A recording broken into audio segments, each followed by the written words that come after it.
Hi everyone, this is DJ, and in this video I'm gonna share with you the different share screen options in Zoom that I believe you should know, everyone should know, so that you'll be able to maximize your Zoom account, and then you will not struggle every time that you're the host and then you're trying to share something. But before that, don't forget to subscribe in my YouTube channel and also turn on the notification bell so that you will be notified whenever I have new videos like this.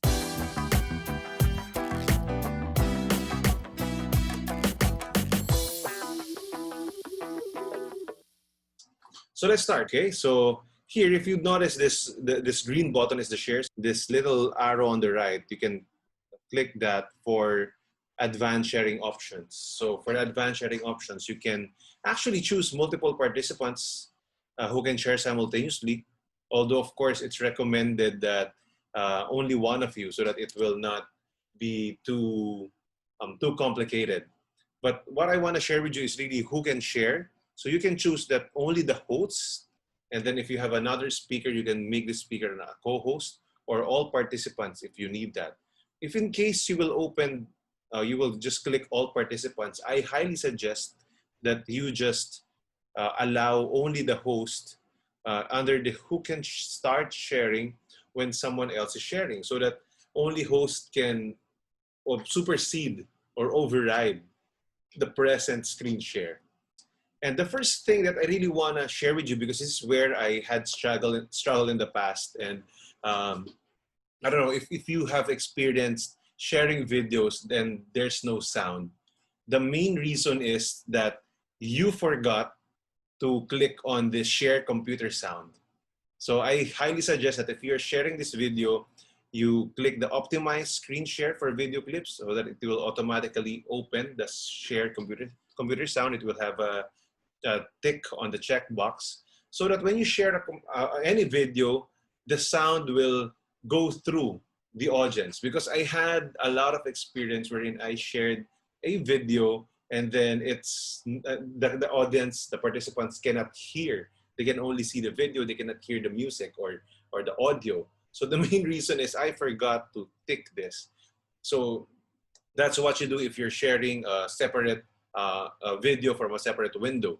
But if the video is embedded on your slide, right? So I highly recommend that you just click immediately the computer sound before you share any slide. As if you will be sharing a presentation, you just need to click screen share, and then Zoom will automatically know which windows are open. So you can just click Keynote or PowerPoint, and then just automatically click share. So it will automatically share your slide with your audience. But we all know that.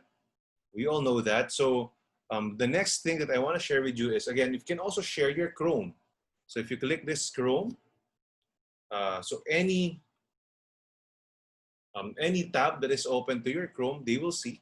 So whatever you're doing in your Chrome, for example, this in my YouTube channel, you can already see that the audience in my Zoom meeting can already see my screen, whatever I'm doing. So this is perfect for step-by-step,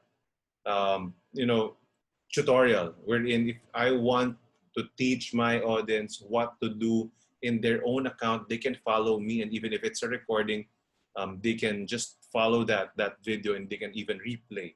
So that's the purpose of you showing your screen, most specifically, not just a slide, but your Google Chrome tab. You can do that. So another thing that you can do is you can, again, share your screen, and then you can click on the whiteboard. So once you click the whiteboard, a whiteboard will pop, and then you can even write down things like, I want to write down DJ. If since I'm using a laptop, so you can do that. You can even do stamps like this, check on this. You can even do highlight like this. If you're presenting something that you need to write, you can even spotlight like this, so that it hovers on your mouse, although it's just applicable in the whiteboard. You can even use this for an arrow, something like that. You can even use an eraser if you want to erase your drawing. And you can even change the format. So you can clear everything. and you can close that in. So that's another thing that you can do. So when you are presenting something and then you really need to write something, then you can share screen and use Whiteboard. You can also share via cable or via AirPlay from your iPhone or iPad. So that's what you can do. It's also part of the option. So if you have an iPad, let's say, that is connected to your computer, you can also do that. So those are some of the basic share screen options, but let's go to the advanced. In advanced, you can actually just share a portion of your screen. So just like what it means. So you can see, my participants can only see what is inside the screen. So if I wanna close this out like this, so my participants can only focus or can focus on that part of my screen. So I don't know when will you be using that, but maybe if there are some sensitive informations in your screen and then you don't want to share that, then maybe you can use that. Another thing is music or computer sound only. I use this most specifically when, let's say, I am playing Spotify on the background and then they're still waiting. Let's say audience are still coming in and I just want to play a background music at the back. You can do that. And also, you can also share a content from a separate camera if you have another camera connected in your device on your laptop.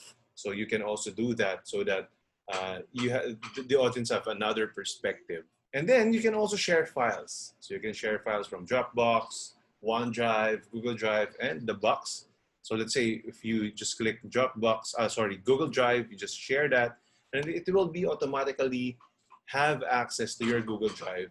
So you have to take other steps like to just give authorization to Zoom to access your Google Drive. But if you have already done that, then it will automatically go to your Google Drive. So those are the share screen options in Zoom that I believe we should really know so that when we need it, we know that we can have access for that. We don't lag during the meeting wherein we're having trouble. So it's good to practice. So it's good that you're watching this video so that you know that that feature is there and you can use that whenever needed. Of course, practice makes perfect, or at least it gives you better preparation when you practice before the actual meeting. So it's also highly recommended. So with that, thank you very much for watching this video. Don't forget to subscribe in my channel and see you again soon.